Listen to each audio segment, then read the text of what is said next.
Hello students, welcome back to कॉस्लॉग्स।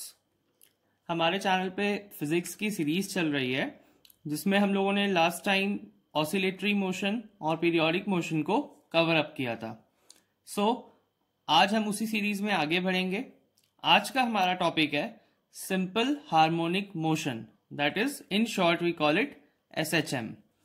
Now, जैसा कि हम लोगों ने लास्ट टाइम पढ़ा था, पीरियोडिक फंक्शंस वो होते हैं जो अपने आप को कुछ पर्टिकुलर टाइम पीरियड के बाद रिपीट करते हैं, या पीरियोडिक मोशन वो होता है जो खुद को फिर से री एग्जीक्यूट करता है एक पर्टिकुलर टाइम इंटरवल के बाद। अब इनमें एक स्पेशल कैटेगरी आती है पीरियोडिक फंक्शंस में ही। तो वो पीरियोडिक फंक्शंस जिनको हम लोग साइन या कोसाइन की कर्व की हेल्प से रिप्रेजेंट कर सकते हैं, तो उनको हम लोग हार्मोनिक फंक्शंस बोलते हैं। नाउ, ये साइन और कोसाइन की जो कर्व्स हैं उसके लिए मैंने एक वीडियो बनाया हुआ है, मैं उसका लिंक डिस्क्रिप्शन में डाल दूंगा, आप उसको पहले देख सकते हैं। ओके, जैसा कि हमें पता है ये साइन और कोसाइन के जो ग्राफ्स हैं ये भी पीरियोडिक इन नेचर होते हैं। तो कुछ पीरियोडिक मोशंस हमारे ऐसे हैं जिनको हम लोग इनकी ग्राफ से इजीली रिप्रेजेंट कर सकते हैं, तो वो हमारे आते हैं हार्मोनिक मोशन की कैटेगरी में। Okay, all the motion which can be represented by sine or cosine graphs come under category of harmonic motions. आज का हमारा टॉपिक है simple harmonic motion. Now simple harmonic motion की ये एक डेफिनेशन है थोड़ी बड़ी सी, इसको हम लोग बहुत अच्छे से समझ लेंगे। अभी एक एग्जाम्पल पहले ले लेते हैं, फिर इस डेफिनेशन पे वापस आएंगे। ओके, जैसा कि हम सबको पता होता है ब्लड प्रेशर, एंड एक मिडिल एज में आ जाने के बाद कुछ लोगों को इसकी प्रॉब्लम होने लगती है ब्लड प्रेशर की। आज से तेरा यार करता हो या कुछ। तो इसकी हमारी बॉडी में ब्लड की एक नॉर्मल वैल्यू होती है, उसको हम लोग एक मीन पोजीशन मान लेते हैं। ओके, हमारी बॉडी में ब्लड प्रेशर की एक जो नॉर्मल वैल्यू होती है उसको हमने मीन पोजीशन मान लिया। देन इसमें दो वैल्यूज होती हैं, एक अप और एक डाउन, तो उसको हम लोग इधर इंडिकेट कर लेते हैं, अप और डाउन। इसमें होता क्या है, जिस पेशेंट को प्रॉब्लम है तो उसमें क्या होगा, जो उसकी बॉडी का ब्लड प्रेशर है वो कभी या तो अप हो जाएगा या कभी डाउन हो जाएगा, जो उसकी जो नॉर्मल वैल्यू है उससे डेविएट कर जाएगा। तो ऐसे में क्या होता है, that patient needs to take some medicine. Okay, medicine जो है उसका काम क्या होता है कि उसका जो ब्लड प्रेशर इधर उधर डिस्प्लेस हुआ है अपनी जगह से, उसको वो मीन पोजीशन पे लेके आता है। ओके, आई होप ये एग्जांपल आपको क्लियर हो गया होगा। अब हम लोग डेफिनेशन पढ़ लेते हैं, फिर मैं इस एग्जांपल को और अच्छे से लिंक करूंगा सिंपल हार्मोनिक मोशन से। जैसा कि डेफिनेशन में ये है, if a particle moves to and fro. Now, to and fro motion कैसा होता है हम लोग जानते हैं, पेंडुलम का जो मोशन है हमने लास्ट वीडियो में पढ़ा है। If a particle moves to and fro about a mean position, एक मीन पोजीशन होती है, उसके अलोंग पार्टिकल मूव कर रहा है और कोई फोर्स उस पर लग रहा है मान लीजिए, ठीक है। रीस्टोरिंग फोर्स का मतलब ये है कि वो उसको उसकी ओरिजिनल पोजीशन पे रीस्टोर कर रहा है। ओरिजिनल पोजीशन हम लोग मीन पोजीशन मान के चलते हैं, तो रीस्टोर मतलब कि वापस लाने की कोशिश कर रहा है।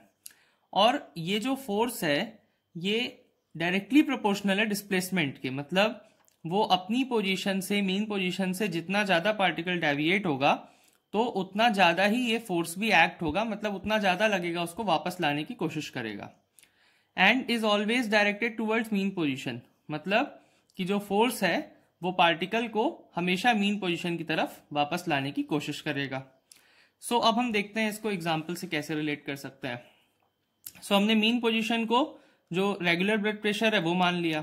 अब इसमें डेविएशन हो रहा है पेशेंट को, तो जो मेडिसिन है हमारी यहाँ पे वो एक तरीके से रीस्टोरिंग फोर्स के जैसा एक्ट कर रही है, क्योंकि मेडिसिन का काम क्या है, वो उसको वापस लाएगी। उस जो भी अप या डाउन चला गया है, जिसको हम लोग अपने यहाँ SHM में टू एंड फ्रो बोलते हैं, तो जो भी अप या डाउन चला गया है वहां से मेडिसिन का काम क्या है, उसको वापस लेके आना। अच्छा, अब मेडिसिन भी डायरेक्टली प्रोपोर्शनल है, जितना ज्यादा आपका अप या डाउन होगा उस हिसाब से आपको डोसेज लेनी पड़ेगी मेडिसिन की। सो ये कंप्लीटली फिट होता है हमारे एसएचएम पे कि जो भी मोशन होगा जो एक ऐसे फोर्स के अंडर पे एक्ट हो रहा है जो उसको मीन पोजीशन पे वापस लाने की कोशिश कर रहा है, that is your simple harmonic motion. और इसको हम लोग साइन और कॉस की ग्राफ से रिप्रेजेंट करते हैं, जैसा कि वो भी पीरियोडिक मोशंस होते हैं या पीरियोडिक फंक्शंस होते हैं। तो आप उस ग्राफ के वीडियो को भी देख के आइए तो आपको ये और अच्छे से समझ में आ जाएगा। टेक्निकली अगर हम सिंपल हार्मोनिक मोशन के एग्जांपल्स की बात करें तो एक जो हमारी लोडेड स्प्रिंग होती है, मतलब स्प्रिंग पे हमने कोई फोर्स लगा दिया है, तो उसका जो मोशन होगा that would be simple harmonic motion.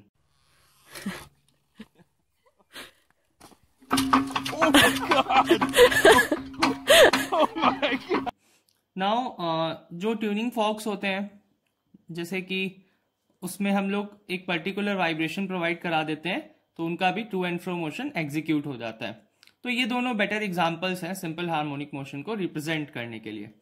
Now इसका एक छोटा सा मैथमेटिकल एक्सप्रेशन भी है, जैसे कि फोर्स है, हमने देखा रिस्टोरिंग फोर्स है, तो रिस्टोरिंग फोर्स किसके प्रोपोर्शनल है? डिस्प्लेसमेंट के, जिसको हम लोग एक्स से डिनोट करते हैं। डिस्प्लेसमेंट किधर हो रहा है? मीन पोजीशन से अवे हो रहा है। तो जैसा कि हमें मालूम है कि रिस्टोरिंग फोर्स उसको वापस लाने की कोशिश कर रहा है, तो जो इसमें प्रोपोर्शनलिटी कांस्टेंट आता है के, that is your force constant. और यहाँ पे माइनस साइन जो है वो इसी चीज को इंडिकेट कर रहा है कि जो डायरेक्शन उसका है वो हमेशा क्या रहेगा?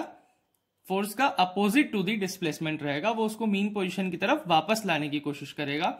जैसा कि हमारा ब्लड प्रेशर के केस में होता है कि वो अप जाएगा तो दवा उसको वापस मीन पे लाने की कोशिश करेगी। सो एक एसएचएम को डिफाइन करने के लिए कुछ सेट ऑफ कैरेक्टरिस्टिक्स होती हैं। Characteristics. नहीं Characteristics. उनको हम लोग डिस्कस कर लेते हैं। सबसे पहला हमारा है डिस्प्लेसमेंट। नाउ जैसा कि हमने देखा कि particle to and fro motion execute करेगा अपनी मीन पोजीशन से, सो मतलब कि वो मीन पोजीशन से थोड़ा बहुत डिस्प्लेस हमेशा होता रहेगा। तो किसी भी इंस्टेंट पे पार्टिकल का जो डिस्टेंस होगा mean position say that would be your x, that is displacement, जिससे तुम्हारा फोर्स जो है वो प्रोपोर्शनल भी होता है। Now second is amplitude. तो कोई भी पार्टिकल मीन पोजीशन के आइदर साइड पे जो मैक्सिमम डिस्प्लेसमेंट होगा उसका, मतलब जितनी दूर वो जा सकेगा जहां से फिर उसको वापस आना है, so that's what is your maximum displacement. Now cycle या फिर इसको आप ऑसिलेशन भी बोल सकते हैं।